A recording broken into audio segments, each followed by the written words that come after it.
আমার কাছে মনে হয় বাংলাদেশের সবচেয়ে ভালো আইনজীবী হতে পারতো গ্যারান্টি সহকারে শাশুড়িরা।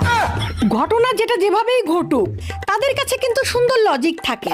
যখন ছেলের বউ একটু কম বাপের বাড়ি যায়, তখন তাদের লজিক হলো বাপের বাড়ি যাবে কি জন্য, এখানে তো মহারানীর মতো থাকে। বাপের বাড়িতে এরকম শুয়ে শুয়ে থাকতে পারে নাকি? ভাইয়ের বউ কি ছেড়ে দিবে? কাম করায় ভাত খাওয়াবে, সেই জন্যই তো বাপ ভাইয়ের খবর নেয় না, গলার কাটা নামাইছে। লজিক। আবার যখন ছেলের বউ একটু বেশি বেশি বাপের বাড়ি যায়, তখন বলে ও খালি সারা বছর তো বাপের বাড়ি যাই পড়ে থাকে, প্রতি মাসেই বাপের বাড়ি যাওয়া লাগে। এখানে সংসার করার মন নাই তো। সংসার করার মন থাকলে কি সংসার ফেলে বাপের বাড়িতে যে পড়ে থাকে? খাস লোক ভালো না তো, সব শ্বশুর বাড়ির কথা যায় সব ভাইকে লাগায়, সব ভাইয়ের কানে ভরে দেয়।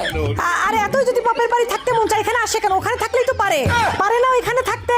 একবার ভেবে দেখেন, এক নম্বর আইনজীবী না লয়ার, যেমনি ঘটনা ঘটুক তারা তাদের মতো করে লজিক বানায় ফেলতে পারে। শাশুড়ি